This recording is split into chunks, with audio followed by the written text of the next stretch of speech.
Hello, everybody. My name is Israel, and I'm a Christian demonologist and paranormal researcher. You know, it's funny that today we have so many people that want to be in front of the camera and broadcast themselves for a various number of reasons. And the reason I want to talk about today is broadcasting not only demon possession, but people casting out demons. Exorcisms, as most of you probably know them as. There is a sect of the church known as a Deliverance Ministry, and I have a bit of a bone to pick with modern deliverance ministries. Notice that I said modern deliverance ministries, okay?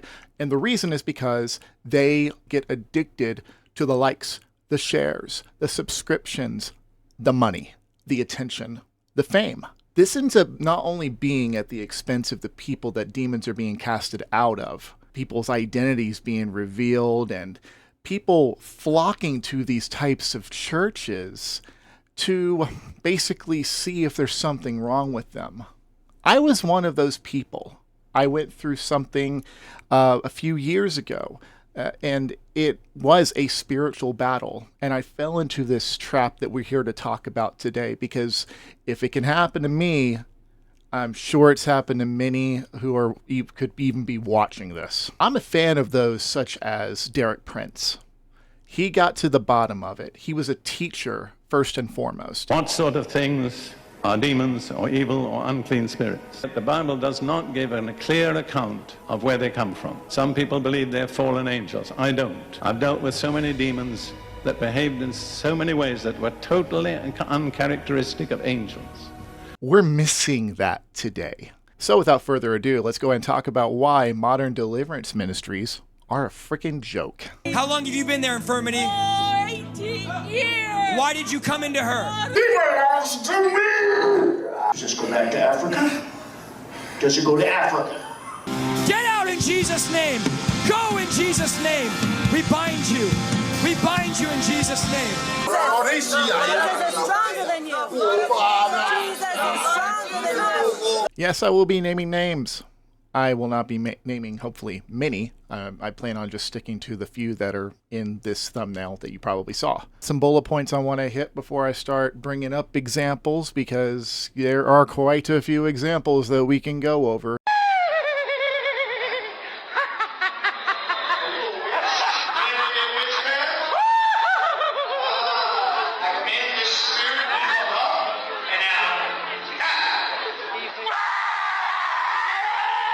First Corinthians chapter 14 talks about, in verse 33, for God is not a God of confusion, but of peace.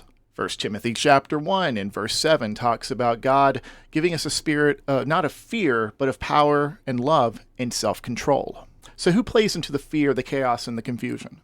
Well, one is greed, pride, and a little bit of rebellion. And we're not talking about just from the exorcists. We're not talking about just from the people that are searching for possibly notoriety. Demons have a role in this too. We are talking about spiritual warfare. Evil spirits, which are different from fallen angels. Watch this video. I don't want to get into a whole lot into that in this video, but watch that and it'll explain everything. Demons love being the center of attention. They love showing themselves when there is the least of a threat. Now, it is true that a true Christian can bring a demon out of somebody if they have one. But demons can also play tricks. And if demons recognize that there is a camera, there is lights, there is, possibly a script, it's only going to get worse. Because when there's one demon, there's probably 2, 3, and most likely many more. Speaking of scripts, one of the first people we're going to be talking about is Daniel Adams. Give me one more chance, please. One more chance. One more. I promise I'll be good. I've been good before. I promise I'll do my best. And pray. I will worship Jesus.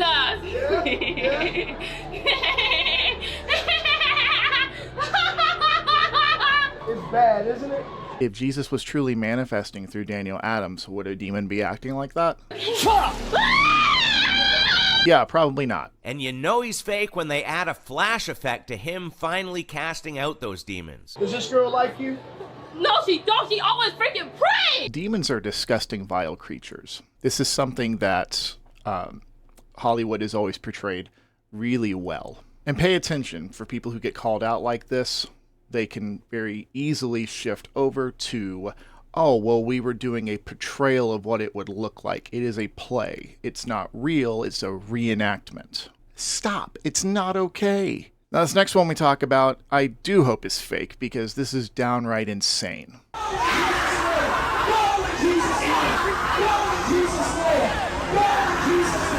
And notice how many hands are on this woman that Isaiah Saldivar is casting a demon out of.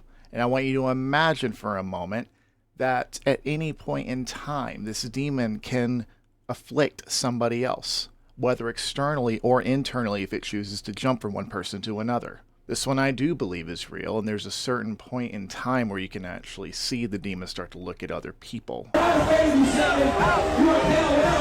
This is unsettling for a few reasons. One, you shouldn't be recording these demon interactions. And if you do decide to record a demon, it's polite to censor the person's face. You don't want them going out and then people recognizing them on the internet for something like this. Saldivar's theology is a little off too. Want deliverance. I have no shame in my deliverance game. If there's a critter on board, if there's a spirit hiding, if there's any lingering, get it out of me. In fact, I need to do that soon. I've been telling you guys, I need to go in and just get a checkup, get a little oil change right there and just get in there and get free. We're not cars, Isaiah. If you have to worry about a critter, a demon getting onto you every single time you've run across a bump in the road, you start turning into a little bit of a Howard Hughes. You start turning into a little bit of a germaphobe. Let's be real here. The more you believe in the devil, and the more you put emphasis on the devil, and how much power the devil has, the less God will start to have in your life. And that will show. Why? Because it is in your belief. It is in your intention. The intention of the heart is a very, very powerful thing. It is what connects us to God, us, his imagers. Isaiah made a video on signs you have a demon. Let's go and take a look. Okay, signs you might have a demon living inside of you. Number one is dominating or intrusive thoughts. If you're getting thoughts you didn't create and you don't want and they won't go away, it's probably a demon. Number two, look how quick that was. Yeah, so I was diagnosed with obsessive compulsive disorder at the age of, I had signs of I have had signs of obsessive compulsive disorder since I was about 11 years old. I was finally diagnosed around 21, 22. I also dealt with a guy who it looked like he had OCD and he didn't actually have obsessive compulsive disorder. What he had was a python spirit. dark countenance. I used to have a dark countenance before I got delivered. It's a major sign you might have a demonic spirit. Number three, hearing a voice speaking in third person. If something is saying, we should go do this, or I'm going to do this, it's probably a demon talking to you. Number four is... There is nuance to that as well, because there are people who do suffer from DID. There are people who do suffer from intrusive thoughts that make you feel like you do have another voice in your head. Again, important to seek medical attention and also have a good, positive spiritual life. This is something, these things are very important. We are not just flesh, we are not just spirit. Reoccurring nightmares or night terrors. If you find yourself having nightmares or night terrors constantly, it might be a demon living on the inside of you. Number five is irrational fears or phobias. If you have irrational fears that make absolutely no sense, it's something you should not be afraid of, it might be a demon bringing the fear. If you want to know more, click the video linked in the comments. Then you go on and follow people like Isaiah for more bite-sized content on whether or not you or anyone you love may have a demon. By the way, guys, this video has been 3 years in the making. I could never seem to get around to making this video, probably because I'm a perfectionist at heart and I wanted it to be perfect. And it's not perfect, and that's okay. It's okay to not be in control. We really are never in control. And isn't that a beautiful thing?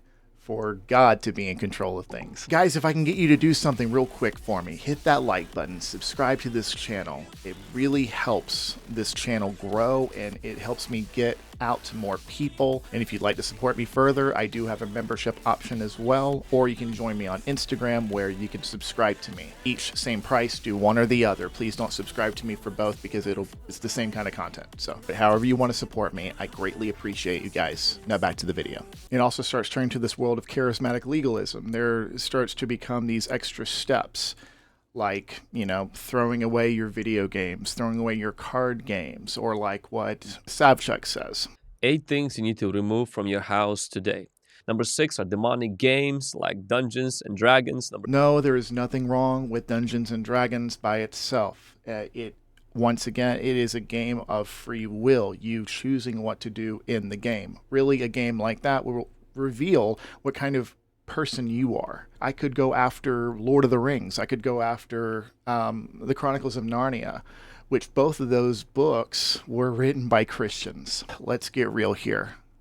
Maybe it's tempting you in that corner, one or two of you, anyone watching this, maybe it's tempting you to go in the direction of only bowing the knee to some other foreign god, or maybe the game itself is your god because you can't stop freaking playing it. That's actually what Belial is. It means worthlessness. Again, power of intention, like the golden calf in the Old Testament. It's the intention behind these things. It's the intention behind what you put in your body. There's also too much emphasis on how Christians can have a demon. If you are a Christian, you should be free, but ultimately it's up to you how free you want to be. You want to be 90% free and spend 10% thinking about what kind of demon might be on you next week, depending on what Goodwill you go to pick up a certain item. Let me tell you, our God is supposed to be stronger than anything hiding behind anything. That's the biggest thing that I want people to walk away from in this video, really, is the freedom to, well, know that you're free. Recognizing that you have a problem. It's not the problem of not being free in many cases. Now, some of you may have backslidden enough, practiced sin enough to invite something. And then the other side may ask, well, does that mean that you can walk away from God? You can go from being saved to not saved? Well, it depends. Do you believe that? Do you believe you are not saved? What does your fruit look like? That's it. Nothing else to talk about in that corner. All right, last deliverance minister I'm going to talk about, and that is this guy. Can playing a video game get you demons? Using demonic characters with names of occult mythological beings is very dangerous. Demon gods like Poseidon, Thor, Zeus, and so on. You can commit fictional acts of virtual sin. Bob Larson, it's a little bit personal for me because he did call me out several months ago, almost a year ago, actually, I think. Something like that. I'll try to keep it brief and we'll just stick to the facts. In that same corner, like the rest of them, with the extra steps and the extra rules. Horror movies are demonic.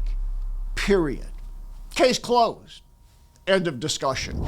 But also pushing on his books and his courses. My book, Jezebel, Defeating Your #1 Spiritual Enemy. My 200-page book, Dealing with Demons, has answers for questions most are afraid to ask. The International School of Exorcism, an online Bible college of spiritual warfare.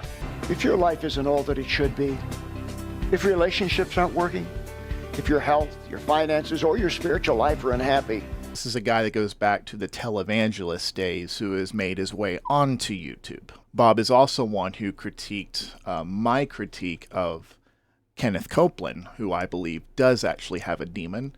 He has a demon of greed. Now, what the demon's name is, I have no idea.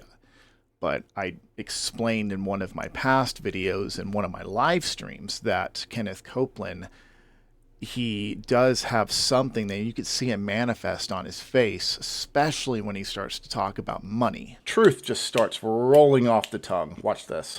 He made that airplane so cheap for me, I couldn't help but buy it. It's like he couldn't stop himself. Bob ran to the defense of him against me, saying that I didn't know what I was talking about. Okay. All of you who think Kenneth Copeland is manifesting at that moment, raise your hands. And even going as far as to accuse me of never casting a demon out before. Never pick up a Bible, cross, and some anointing oil and go out and actually, on a regular basis, cast out real demons from real people who... These guys are bad news. Stay away from them. Stay away from this corner. You do not want to be affiliated with these people. You don't want one aspect of ministry to be the face of your entire ministry. So you don't want just, a Baptist church. You want a church with baptism in it, a part of it. You don't want a deliverance ministry. You should want a ministry that has deliverance in it. You should have people that are equipped to handle these things.